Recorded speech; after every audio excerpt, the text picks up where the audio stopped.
guys, it's Radlo Yoshi, and today I'm going to be bringing you a tutorial, and of course, since Wipeout is my favorite show, I chose to do it on Wipeout.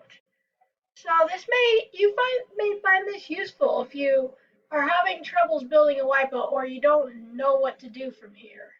And this first video is going to be building water studs. Water studs are where like you fall in the water or the mud, but to make it so that people take more time in the water than like if they were to complete an obstacle, they'd spend less time than someone who fell early on that obstacle. It basically stops the ability to make a player able to move for a certain amount of time, then it makes it go back. So let's get to building. So I'm going to create a new part. You're going to want to anchor it unless you want something stupid to happen. And then we're going to turn on collision, of course. So this is going to be the basic block. So now we're going to have to make the script, the part that makes it so that this works. So we're going to go to this, insert object, and then insert a script. We're going to get rid of the print. Okay, now we're going to set up the variables. Local block equals script dot parent. This is basically saying the next whatever the script is inside of, that's its parent. So it's finding the part. And we're going to need to make a function. But instead of making it, there's no assigned function that does what we want. We're going to have to do a local function and set our parameters something like other part. Oh yeah, I forgot to do this. You have to put a space. Oh, never mind.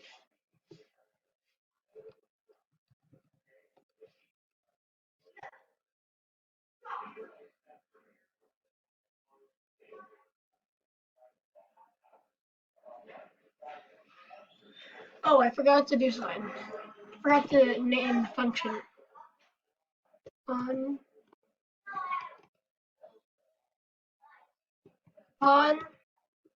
touch. Of course, you can name it anything. So what we're gonna want to do is the other part is the parameter. The parameter is basically what this it's gonna be identifying when the block is touched. So we're gonna make another variable called it's gonna be called the character, because we can't do player because then what's it called? Meh.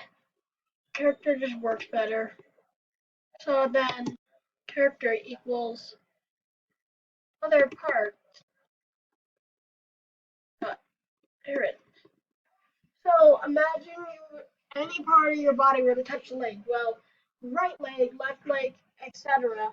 The body parts are in the children, so their parent all belongs to your player. So that's its parent. So local humanoid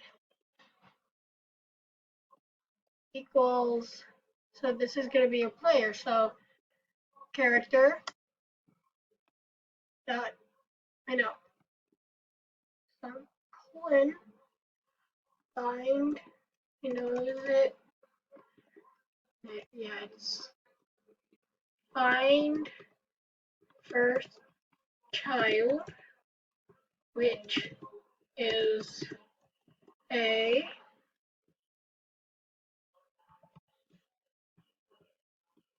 human. And then it's going to be called things humanoid. So what it does is it looks for, like in your player, it looks for the first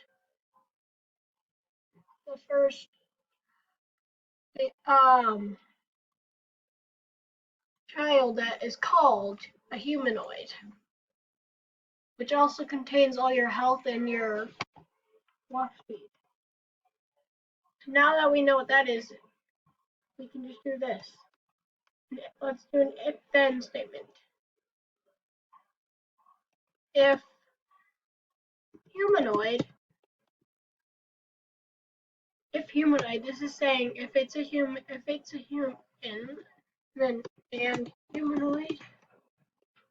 Ah, dang it! I gotta read. Dot walk speed, which is how fast your guy walks. The default walk speed is 16, so we're gonna put it like 16 for now.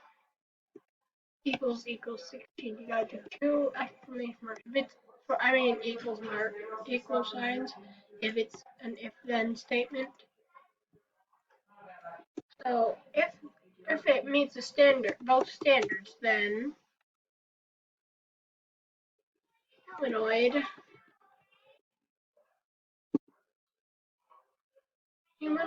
dot walk speed equals 0.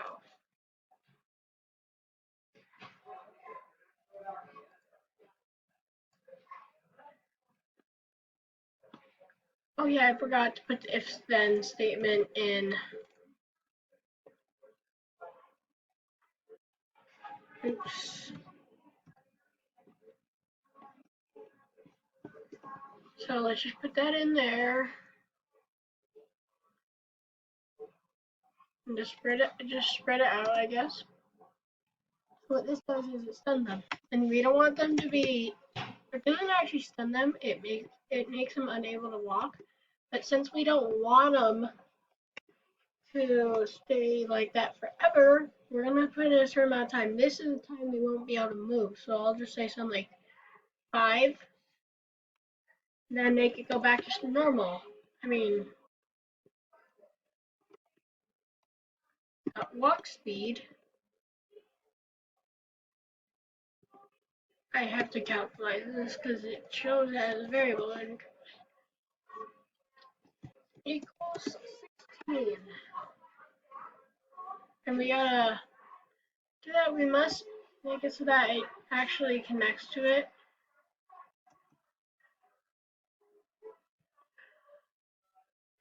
Block touched connect. And you put in the name of the function upon touch. So let's test that.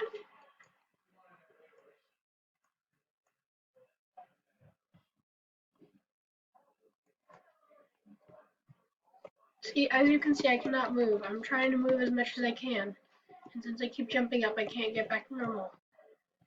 But if we're gonna make a water stun, we do not want it to keep stunning them when they're in the air. So instead of keeping this at 16, we're gonna make it something higher. That also makes it so that people who are running on top, like who are competing with horses, they'll have a faster time in general, but there's not a big difference between 17 and 16. It may not make it 16.1 because it will not work. It only works in ones for some reason. It does not work in decimals, so we're gonna have to make, so it says 17. So we're gonna have to since your normal walk speed is not 17, what you're gonna have to do is create another part. You can like duplicate this part, but we're gonna have to do something to the script to make it so that you're not gonna get stunned if once you've already been stunned. So it'll turn you to 16 and won't stun you. So we're gonna change this around a little. So we're gonna make it so that if it's 16, then the walk speed equals 17, but we're gonna get rid of the humanoid.walk speed, making it 0. So this makes it possible for this to activate without it activating more than once at a time. So look, normally it won't affect me, but once I go into this, I'm not able to move for the time it is. So that's about it for today's tutorial. Make sure to like the video if you liked it, and goodbye.